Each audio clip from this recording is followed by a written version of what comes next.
everybody. Jeff Antoniuk here, Digging Deeper Jazz. So today I want to talk about the world's shortest lick. And as always, this is conceptual. This has nothing to do with the saxophone or the piano or whatever. Drummers, this would be fantastic for drummers, for singers, for everybody. So this idea of the world's shortest lick, I'm not sure I've ever heard anybody actually brag about that. I'm going to brag about that today. How we can use a small idea to come up with something much larger, and further the idea that a small idea is actually very beneficial in a lot of ways. So that's what I want to talk about. Let me play for you this brilliant idea. Here it is.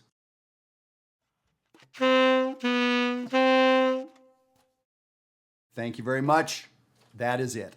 So let's talk about it. My idea for today is a note, down a half step, and back to that same note. So I'll tell you where I got this idea from. By the way, I'm probably not the first person to have this idea. I know I'm not, because Coltrane played a chain of them. I remember doing a transcription on his solo on Mr. PC. The first thing he plays is this.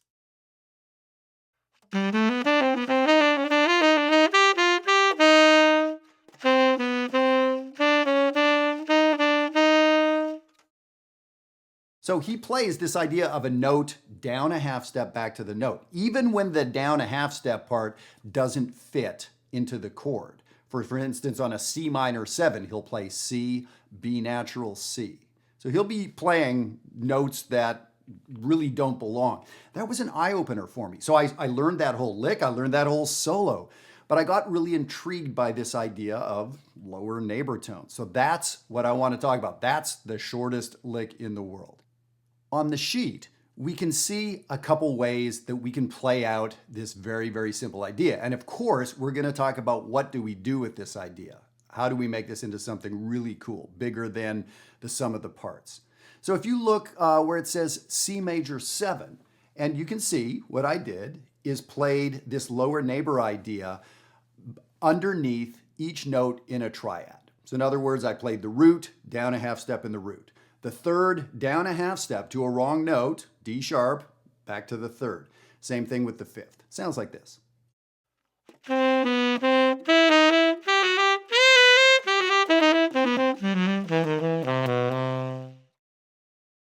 That's simple.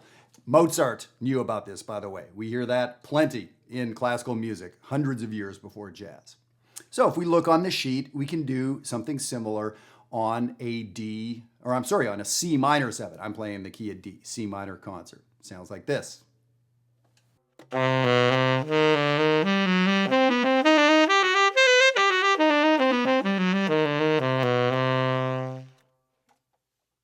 So you probably noticed I'm choosing just to use the roots, the chord tones, 1, 3, 5. I'm not using the 7th. And, we could get into why that is, or give it a try. Try the 7th. There's nothing against the law. Give it a try.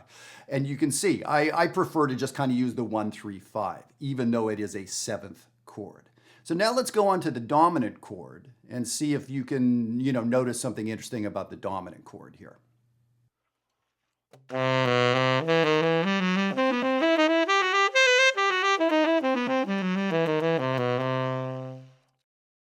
So maybe what you noticed is the dominant chord lick, or this idea on the dominant chord, is the same as on the major 7 chord. It's the root, the major 3rd, the 5th. I'm not even involving the 7th, so it's the same lick. So there's so much mileage that we can get from this simple idea of a note down a half step and back. And by the way, I'm trying to get into the Guinness Book of Records with this. I know Ron Carter is in the Guinness Book of Records. I think Tony Bennett is in the Guinness Book of Records. The Jazz Festival of Montreal is in the Guinness Book of Records. So I would love to get in there for world's shortest lick. So if you work at Guinness, I would either love to get in the book, or I would love like a 6-pack of beer. So I would take either, actually. Okay, this short lick. Now, what do we do with this? So that's what we're going to do. I'm going to play a little bit later on, and you can see what we can do with this small idea. Now, at jazzwire.net, I think some of you have heard, that's where I'm assembling communities of adult amateur students and semi-pros like you, folks who come in, they play, they send recordings, and we evaluate these folks, let them know where they're at, let them know what kind of work they need to do. So this is actually something we've been doing in Jazzwire for the last 3 weeks with the most advanced community. This, lower neighbors by a half step for 3 weeks with the most advanced players. How is that possible? Like, what is there possible to do with this? Well, that's what we do at Jazzwire. We dig and dig and dig and really find some interesting things to do. When people send in their recordings, by the way, I listen to them with a criteria of 15 different things I'm listening for. One of those 15 things is confidence, your confidence when you play. What does that mean? We know it when we hear it, right? But that's something I've had to decide. Having a good tone is part of your confidence. Having good time is part of your confidence. But another thing, when you're improvising, what does confidence as an improviser mean? It means being able to tell a story. It means saying something and being comfortable with saying it again and changing it up a little bit. So you can see where we're going with this. Historical language is one of the things that I talk to people about at jazzwire.net. Historical language, this idea of referring back to things that the great players before us have said, but not just regurgitating old licks. What if we do something new with them? Well, so that's the idea. I got this idea from Coltrane, and now I'm trying to see what can I do with it? Can I tear it apart and put it back together in interesting ways? So this short idea. So let me do this. I'm going to play the song Recordame just for a second for you. And Recordame is 4 measures of A minor and 4 measures of C minor. I'm just going to play that first little bit. I'm going to loop that section. 4 measures of A minor, 4 measures of C minor. And I'm going to do that a couple times and just use this idea so you can hear what I'm talking about.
Okay, so just messing around on those 2 chords, A minor, C minor.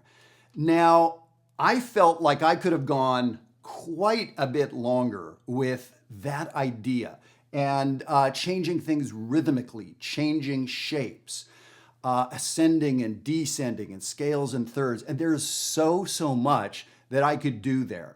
And that is the whole point of these short licks. Why am I bragging about the world's shortest lick? Well, if you think about bricks that people build with, I've used this analogy before. The shorter brick, you can do more with. You can make a smooth arch. You can make a 3-foot long fence with a short little brick. If your bricks are 3 or 4 meters long, you can't build a 1 meter fence.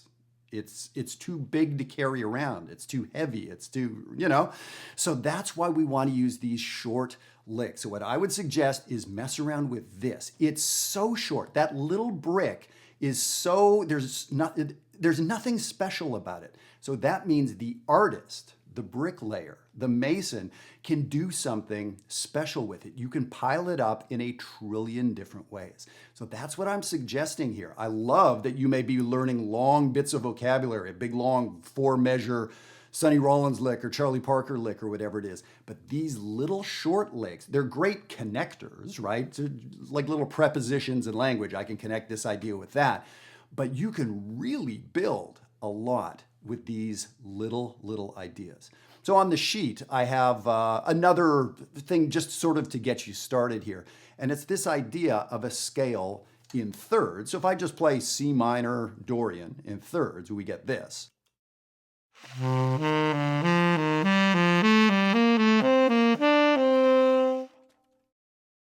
Now, if on the low note, I put that little chromatic lower neighbor, you can see what we get.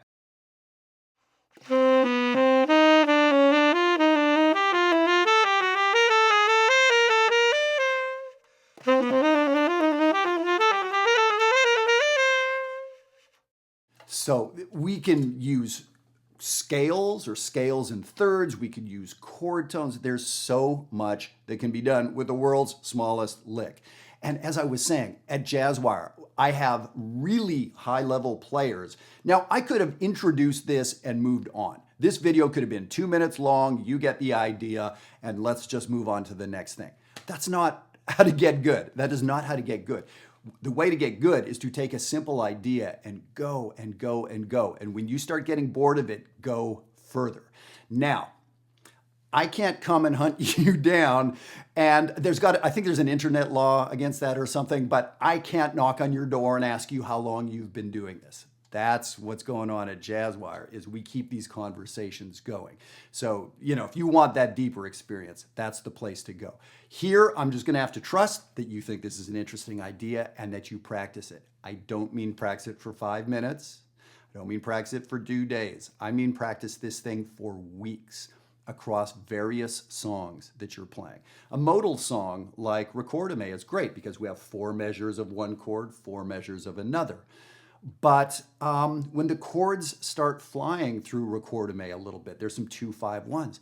We can do it through that. So I'll play one example on the way out for you. I'll improvise a chorus or two, playing with just this idea through all of the moving 2-5-1s in the second half of the tune, just to let you know this is a doable thing. And this isn't something I've practiced a ton with, but I have worked with this idea enough over the years that I'm kind of flexible in pulling it off. So we'll see what happens. So thank you for tuning in. Again, if you work for the Guinness Company, hook a brother up. And if you like this PDF or any of the previous PDFs, hit us at diggingdeeperjazz@gmail.com. And I hope I'll see you down at jazzwire.net. Let me do some playing for you. Here we go.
All right, I had in mind that I was going to play it out, but I need to talk for another 30 seconds. There is so much to do. I am begging you to try this idea.